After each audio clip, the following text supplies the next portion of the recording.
Hello dear students, आज हम चल रहे हैं पढ़ने कैलेंडर, क्योंकि जानना हो किसी का बर्थडे या जानना हो किसी का मैरिज एनिवर्सरी या कोई खास डे तो हम पढ़ते हैं कैलेंडर। देखें, कैलेंडर में सबसे खास ईयर में है दो तरीके का, ऑर्डिनरी ईयर और लीप ईयर। ऑर्डिनरी ईयर में होते हैं 365 डेज, जबकि लीप ईयर में होते हैं 366 डेज।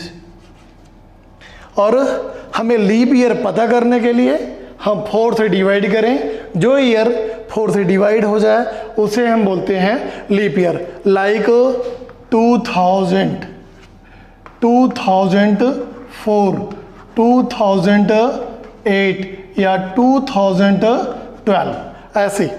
और ऑर्डिनरी ईयर जब बोलते हैं लाइक 2001, 2002, 2003, 2005, ये ऑर्डिनरी ईयर है और ये लीप ईयर है। अब हमारा दूसरा टॉपिक है इसके बाद में ऑड डेज। तो देखें ऑड डेज होता क्या है।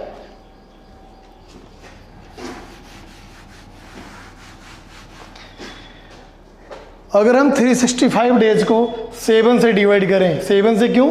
क्योंकि 1 वीक में 7 डेज होते हैं, तो 365 को हम 7 से डिवाइड करके देखते हैं। 7 5 जा 35, 1 7 2 जा 14, 1 यानी 52 week, 1 odd days, 1 odd days. अब यहाँ पे हम 7 से डिवाइड करें तो 52 वीक और 2 ऑड डेज। देखें यहाँ पे 2 ऑड डेज। ऑड डेज का मतलब ये 52 तो कंप्लीट वीक है, लेकिन ये 2 दिन बच गए हैं। और यहाँ पे ऑर्डिनरी ईयर में 52 वीक हैं और एक ऑड डे बचा है। अब ये क्या हो सकता है? Sunday, Monday, Tuesday, Wednesday. तो इसी को हमें जानना है कि जैसे कोई स्टूडेंट अपने बर्थडे के बारे में सोचे कि मैं नवंबर में पैदा हुआ 2006 में, तो मेरा जो है वो कौन सा दिन होगा। सपोज 10 नवंबर है, आप 10 नवंबर 2006 को कौन सा दिन होगा कैसे पता करेंगे? इसके लिए हम ये सबसे इम्पोर्टेंट टॉपिक है हमारा ऑड डेज। इसी ऑड डेज के ही थ्रू हम कोई भी दिन के बारे में पता कर लेते हैं। ये जो यहाँ 1 ऑड डेज है और यहाँ पे 2 ऑड डेज है।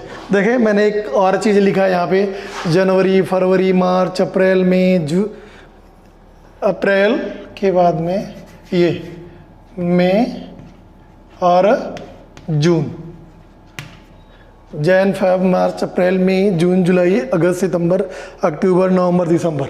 हमें पता करना है कि इन महीनों में कितने ऑड डेज होते हैं। तो ध्यान दें, जनवरी में 31 डेज होते हैं और 31 डेज को अगर हम 7 से डिवाइड करें, 7 4 जा 28, यानी 3 ऑड डेज आएगा। देखें 3 ऑड डेज। लेकिन फरवरी में 2 तरीके का होता है। जब लीप ईयर होगा तो 29 डेज होंगे, और जब ऑर्डिनरी ईयर होगा तो फरवरी में केवल 28 डेज होंगे। यानी यहाँ पे 0/1 ऑड डेज हो सकते हैं।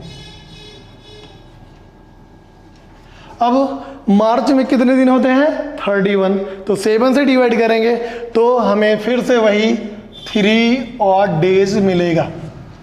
अप्रैल में करेंगे, अप्रैल 30 डेज का होता है, तो अप्रैल में भी ये मिलेंगे 2 ऑड डेज, क्योंकि 7 4 जा 28, 2 वही बचेगा।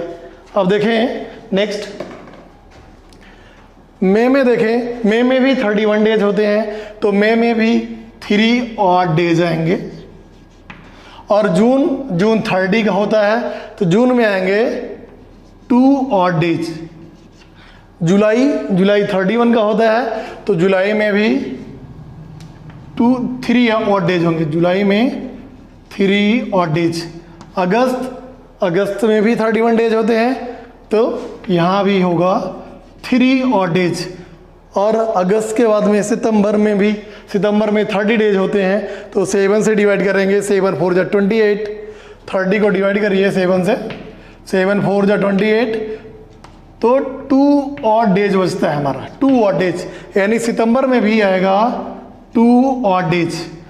अब अक्टूबर में देखें तो अक्टूबर में 31 डेज होगा, तो यहाँ पे 3 ऑड डेज होगा, 3 ऑड डेज। नवंबर में 30 डेज होता है, तो नवंबर में केवल 2 ऑड मिलेगा हमें, और लेकिन दिसंबर में मिलेगा हमें 2 ऑड डेज। देखें इसका यूज हम कैसे करेंगे, कैसे इसके बारे में पढ़ेंगे, क्या ज़रूरत पड़ रही है इसकी, क्यों हम इसे बता रहे हैं, ये अभी आपको क्लियर हो जाएगा। देखें इसके बाद में हम आते हैं ऑर्डिनरी ईयर और लीप ईयर के बाद में सेंचुरीज के बारे में, कि 100 ईयर्स, 200 ईयर्स, 300 ईयर्स में कितने ऑड डेज होते हैं। देखें हम ऑड डेज के बारे में पढ़ रहे हैं।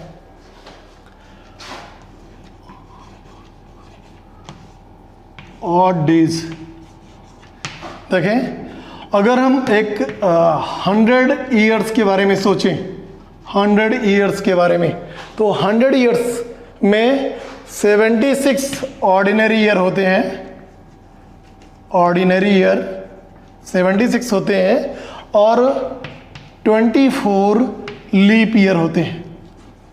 देखें अब हमें ऑड डेज क्लियर करना है यहाँ पे, तो 76 ऑर्डिनरी ईयर्स हैं। हम जान रहे हैं कि 76 1 ऑर्डिनरी ईयर में केवल 1 ऑड डेज होता है, तो नंबर ऑफ ऑड डेज यहाँ पे हम कैलकुलेट करेंगे, तो 76 1 जा 76, क्योंकि हर ईयर में केवल एक ही ऑड डेज मिल रहा है, लेकिन जब लीप ईयर था तो हमें कितने ऑड डेज मिलते थे, 2 ऑड डेज। तो देखें प्लस 24 इंटू 2 करेंगे। अब देखें 76 प्लस 24 2 जा 48, 8 6 14, 7 प्लस 4 11, 11 प्लस 1 12। अब इसे हम डिवाइड कर देंगे 7 से, क्योंकि मुझे पता करना है ऑड, तो 7 से डिवाइड किया। अब देखें 7 1 जा 7, 7 5 12, तो 54 हुआ। अब 7 7 जा 49, यानी 17 वीक और 5 ऑड डेज मिला। 100 ईयर्स में केवल 5 ऑड डेज होते हैं, 100 ईयर में 5 ऑड डेज होते हैं। अब ऐसे ही अगर हमें 100 ईयर की जगह 200 ईयर होना चाहिए, 200 ईयर्स पता करने हो, 200 ईयर्स में कितने ऑड डेज होते हैं, तो देखें 5 इंटू 2 कर देंगे, आएगा 10 डेज, और 10 डेज को हम डिवाइड कर देंगे किससे, 7 से, तो 7 1 जा 7, यानी 1 वीक और 3 ऑड डेज। अगर हमें यहाँ पे 300 ईयर्स की बात करें, 300 ईयर्स, तो 300 ईयर के लिए यहाँ 200 था तो 2 से मल्टीप्लाई, 300 के लिए किससे करेंगे, 3 से मल्टीप्लाई, यानी 5 इंटू 3, तो आएगा 15। और देखें 15 को 7 से डिवाइड करेंगे, आएगा 7 2 जो 14, यानी 2 वीक और 1 ऑड डेज, 1 ऑड डेज होगा। कब, 300 ईयर में केवल 1 ऑड डेज, 200 ईयर में 3 ऑड डेज, और 100 ईयर में 5 ऑड डेज। आप देखें इसके बाद एक और देखना है बस, 400 ईयर में, 400 ईयर क्या होगा, 400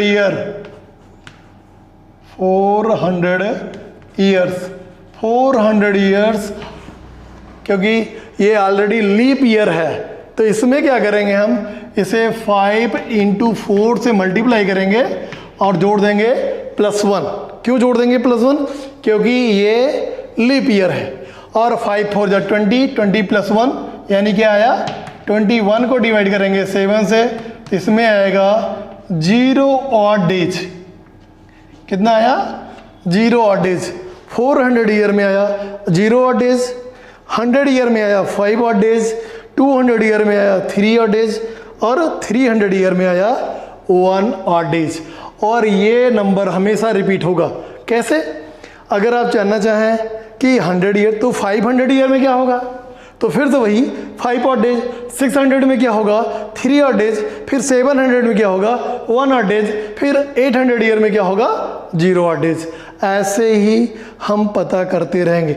आप देख लीजिए, क्योंकि जैसे सपोज करो कि हमें अभी पता करना हो कि 26 जनवरी सन 1950 को कौन सा दिन था जब हमारा गणतंत्र दिवस को जब लागू हुआ, तो उस समय वो कौन सा दिन था उस दिन। देखें, अब हमें जानना है find the day of the week on 26 January 1950। तो सबसे पहले हम देखते हैं odd days, Monday, Tuesday, Wednesday, Thursday, Friday, Saturday, Sunday, इसमें कितने ऑड डेज होते हैं। तो ध्यान देंगे, क्योंकि according to international standard Monday is the first day of the week. Monday is first day of the week. So अगर 1 day आएगा 1 ऑड डे तो क्या होगा मंडे, लेकिन अगर 2 ऑड डेज आया तो होगा ट्यूसडे, और 3 ऑड डेज आया तो वेडनेसडे, और थर्सडे देखें 4 ऑड डेज आया तो थर्सडे, और 5 ऑड डेज आया तो फ्राइडे, और 6 ऑड डेज आया तो क्या सैटरडे। लेकिन 7 ऑड डेज, जब 7 ऑड डेज आएगा तो 7 को डिवाइड कर देगा, यानी ऑड डेज आप देखें 7 से 7 डिवाइड हो जाएगा, इसलिए यहाँ पर ऑड डेज हो जाएगा 0। देखें, अब इसी दोनों के अकॉर्डिंग ही कोई भी दिन, किसी भी साल के कौन सा दिन था हम पता कर सकते हैं। हम कैलकुलेट करेंगे find the day of the week on 26 January 1950।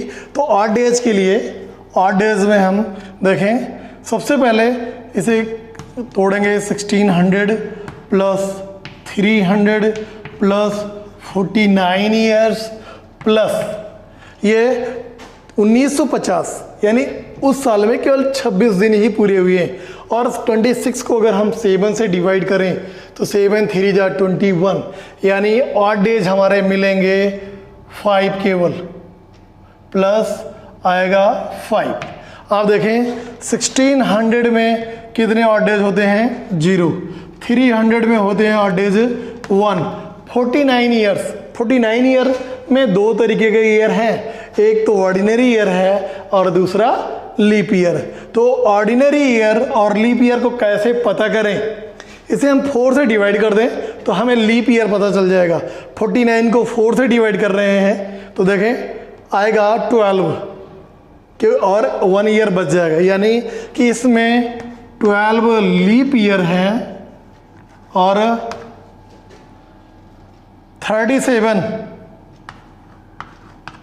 37 ordinary year है, प्लस ये 5 डेज। और देखें 1 प्लस 12 लीप ईयर में 12 2 जा 24 प्लस 37 प्लस 5। देखें तो 1 प्लस 24 प्लस 37 प्लस 5। अब ये 24 प्लस 1 25, 37 5 42। देखें 7 5 12, 12 4 16, 1 17, कैरी हुआ 1 3 1 4 4 2 6, 67 और 7 को 7 से डिवाइड करेंगे तो 7 8 56, 7 9 63, 9 week and 4 odd days, 4 odd days. देखें 4 ऑड डेज के लिए क्या होना चाहिए हमारा थर्सडे, तो आएगा थर्सडे, यानी 26 जनवरी 1950 को कौन सा दिन था, दिन था थर्सडे। कौन सा दिन था थर्सडे। देखें आगे अब इसके, एक स्टूडेंट है मेरा तलत, उसने बोला कि सर मेरा डेट ऑफ बर्थ अगर ये है तो कौन सा दिन पड़ेगा।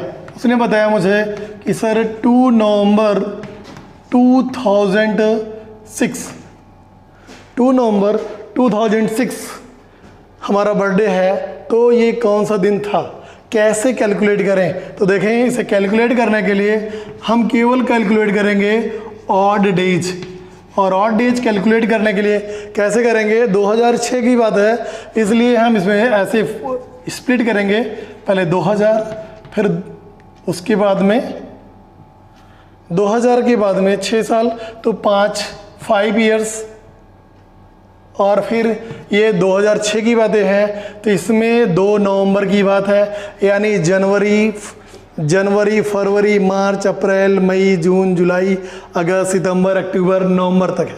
तो देखें हमें यहाँ पे जोड़ेंगे जनवरी, ये फरवरी, ये मार्च अप्रैल मई, ये जून, और ये जुलाई, और प्लस अगस्त, प्लस सितंबर, प्लस अक्टूबर, प्लस 2 नवंबर। तो देखें कैसे कैलकुलेट करेंगे इसे, ये थोड़ा समझेंगे आप, मैं इसलिए कोई एग्जांपल ले रहा हूँ। ये 2000 क्योंकि ये लीप ईयर है और ये 400 से डिवाइड होता है, इसलिए इसमें 0 ऑड डेज होंगे। कितने ऑड डेज? 0 odd days. तो ये हो गया 0। अब ये जो 5 ईयर हैं, 5 ईयर में 1 लीप ईयर होगा 2004, तो हम 1 लीप ईयर को 2 से मल्टीप्लाई कर देंगे। अब 5 में से 1 ईयर चला गया, यानी 4 ईयर अभी है, 4 को 1 से मल्टीप्लाई कर देंगे। अब इसके बाद में देखें ये जनवरी है, तो जनवरी में 3 ऑड डेज है। फरवरी में क्योंकि 2006 लीप ईयर नहीं है इसलिए 0 ऑड डेज माने जाएंगे, तो हम लेंगे यहाँ पे 0 ऑड डेज। इसके बाद है मार्च में 3 ऑड डेज, अप्रैल में 2 ऑड डेज, मई में 3 ऑड डेज, और जून में 2, जुलाई में 3, अगस्त में 3, सितंबर में 2, अक्टूबर में 3, और नवंबर में 2 दिन, ये 2 नवंबर है। अब हम इतने को ऐड करके 7 से डिवाइड कर देंगे, पता चल जाएगा कौन सा दिन है। तो देखें कैलकुलेट करें, ये देखिए 2 1 जा 2, 4 1 जा 4, 4 + 2 6, 6 3 9, 9 3 12, 12 2 14, 14 3 17, 73 22, 22 + 5 25, 27, 27 3 30 + 2 32, 32 को 7 से डिवाइड कर देंगे, 7 4 जा 28, तो 4 वीक आया, और 4 डेज, 4 ऑड डेज मिले हमें। कितने ऑड डेज? 4 ऑड डेज, यानी वो हमारी स्टूडेंट जो है थर्सडे को पैदा हुई थी, थर्सडे।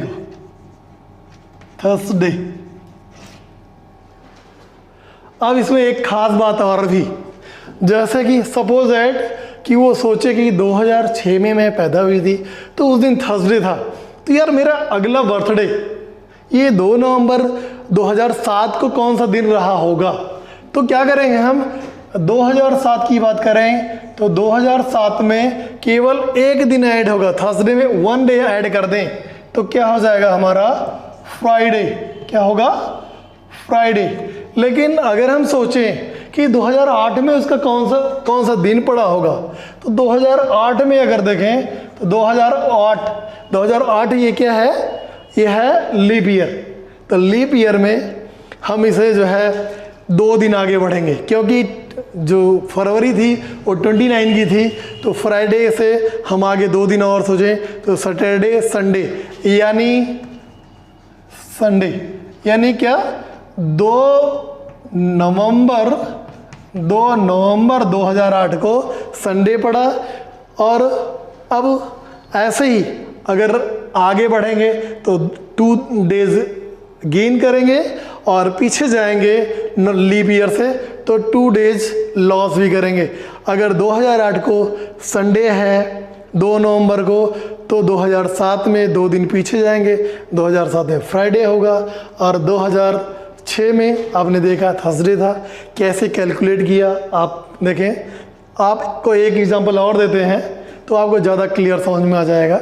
देखें, हालांकि सर मेरी जो है मेरे मम्मी पापा की शादी 26 अप्रैल 1999 में हुआ था, तो उनका कौन सा दिन रहा होगा उस दिन, कैसे पता करें 26 अप्रैल 1999 में कौन सा दिन रहा होगा, इसे कैसे कैलकुलेट करें। तो देखो कैसे करेंगे, ऑड डेज ही कैलकुलेट करना है हमें। तो सबसे पहले 1999 है तो हम 1600 ही लेंगे, फिर लेंगे 300 लेंगे। उसके बाद में क्योंकि 99 की बात है तो हम एक ईयर पहले लेंगे यानी 98 लेंगे। 98 के बाद में तब 26 अप्रैल, तो यहाँ पे जनवरी तक आएंगे, जनवरी, फिर आएंगे फरवरी, फिर आएंगे मार्च, और 26 अप्रैल है तो 7 से डिवाइड करें, 7 3 जा 21 यानी 5 ऑड डेज 26 अप्रैल तक। तो 5 ऑड डेज पहले ऐड कर लेते हैं। देखें 1600 में 0 ऑड डेज तो 0 लिख लिया, 300 ईयर में 1 ऑड डेज, और 98 ईयर्स को अगर हम 4 से डिवाइड कर दें तो 24 देखें तो 24 लीप ईयर मिल रहे हैं हमें। कितने लीप ईयर? 24 लीप ईयर, ये है लीप ईयर।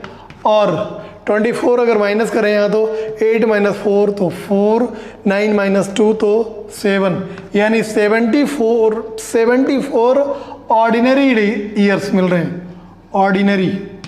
और प्लस ये जनवरी, फरवरी, मार्च और 5 डेज, तो जैन, फेब, मार्च और 5 डेज कैलकुलेट हो गया।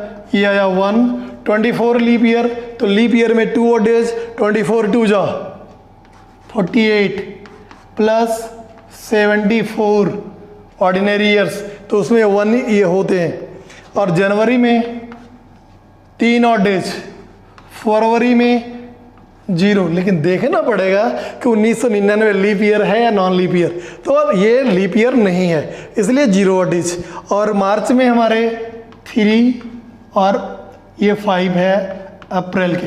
अब कैलकुलेट कर लेंगे, देखें 5 3 8, 8 3 11, 11 1 12, 12 8 20, 20 + 4 24, कैरी हुआ 2। अब देखें 7 + 2 9, 9 + 4 13, 7 से डिवाइड करेंगे, 7 1 जा 7, 7 9 जा 63, यानी 19 वीक और 1 ऑड डेज।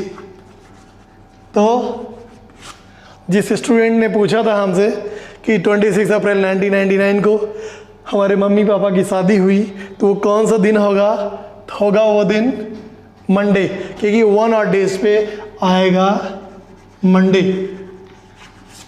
और एक ख़ास बात, कोई भी सेंचुरी का दिन जो है कभी ट्यूसडे, थर्सडे और सैटरडे नहीं होता, ट्यूसडे, थर्सडे और सैटरडे नहीं होता है। उसे भी मैं क्लियर कर दूं कि क्यों नहीं होता है, क्योंकि 100 ईयर में 5 ऑड डेज होते हैं। कितने ऑड डेज? 5, तो फ्राइडे होगा।